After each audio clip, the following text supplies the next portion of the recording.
Good morning student. MDS university Ajmer के BA honours part third के 12वें paper political ideologies के मेरे प्रिय युवा साथियों, हम एक बड़ी दिलचस्प विचारधारा उदारवाद की बात कर रहे हैं अपने पिछले लेक्चर से। और आज जिस विषय पर हम बात करने जा रहे हैं बहुत महत्वपूर्ण है, बहुत उपयोगी है और केवल परीक्षा नहीं बल्कि आपके आने वाले जीवन के लिए भी ये जो उदार परंपराएं और चिंतन शैली है ये अहम रोल निभा सकती है, प्ले कर सकती है।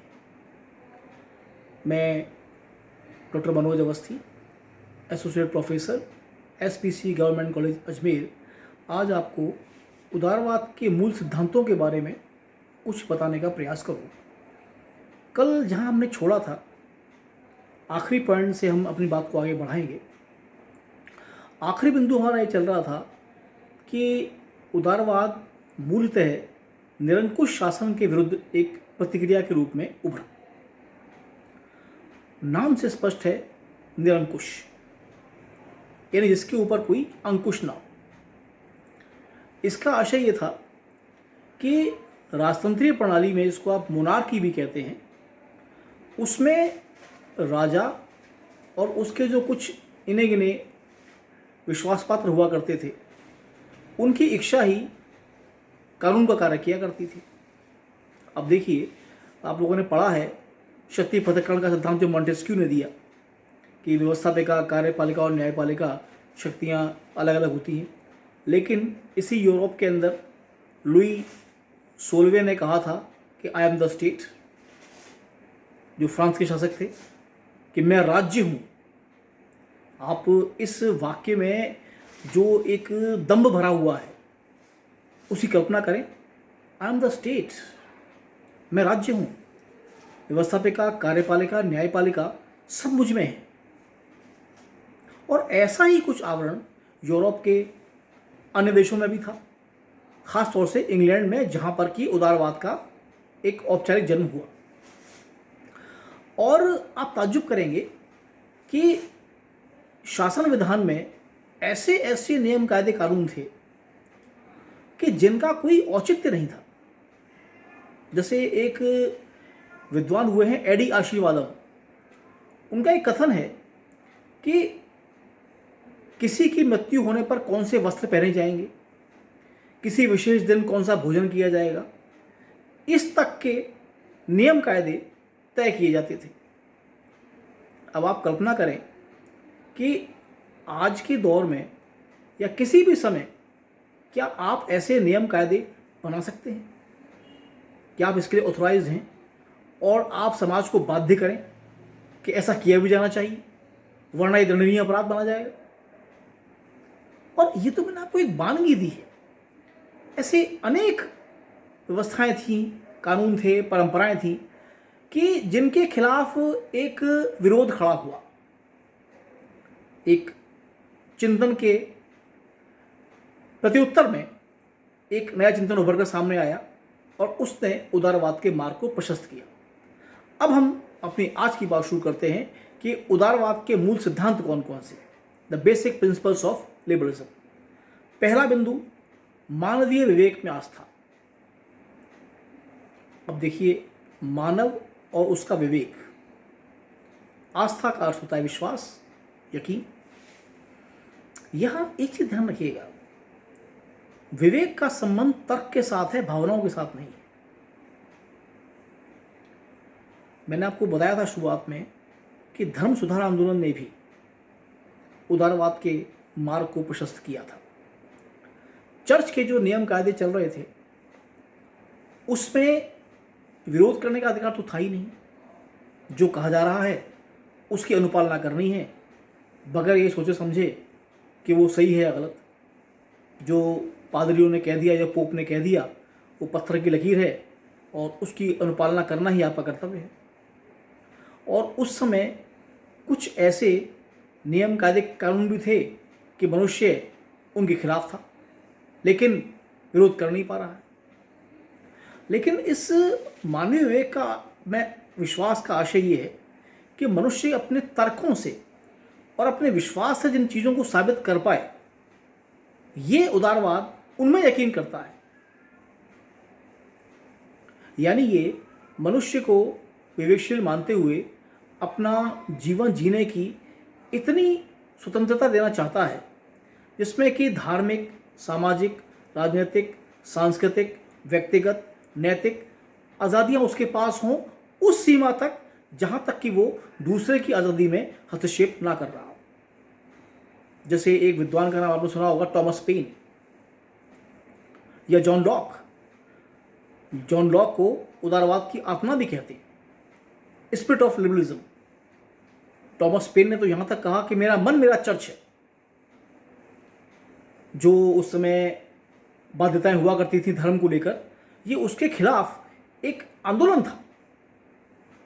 और बहुत संक्षेप में कहें तो उदारवाद ये मान रहा है मनुष्य एक विवेकशील प्राणी है, ये अपना भला बुरा सोच सकता है, इसलिए राज्य को उसके जीवन में न्यूनतम हस्तक्षेप का सिद्धांत अपनाना चाहिए।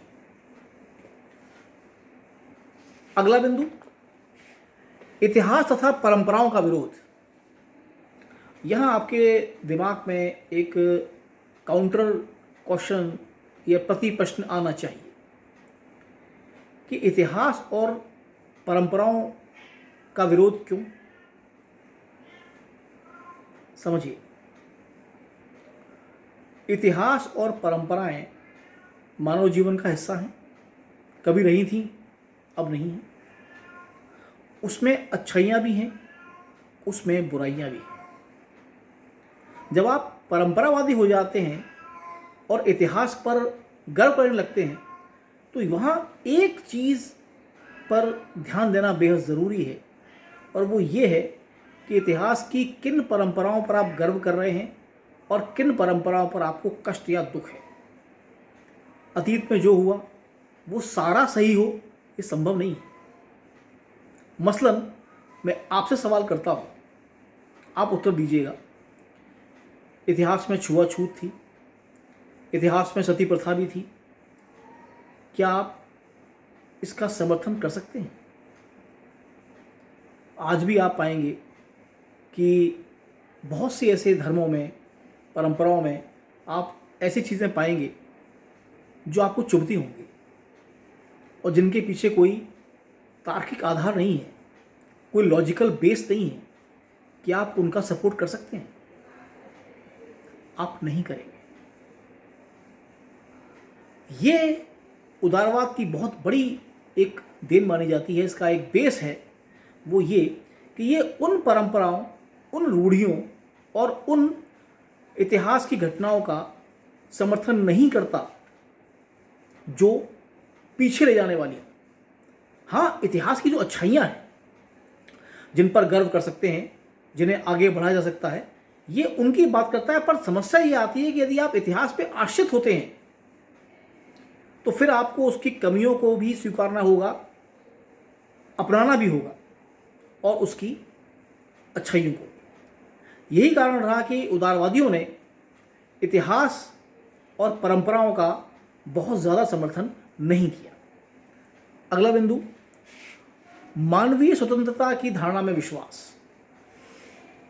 अब आप चाहे लॉक को पढ़ें या अन्य उदारवाद के समर्थकों को, इन सब ने एक बात मानी है कि मनुष्य की जो विवेकशीलता है वो एक बुद्धिमान प्राणी है, अपना भला भला सोच सकता है, इसलिए उसको अपने कार्य करने की पर्याप्त आज़ादी मिलनी चाहिए।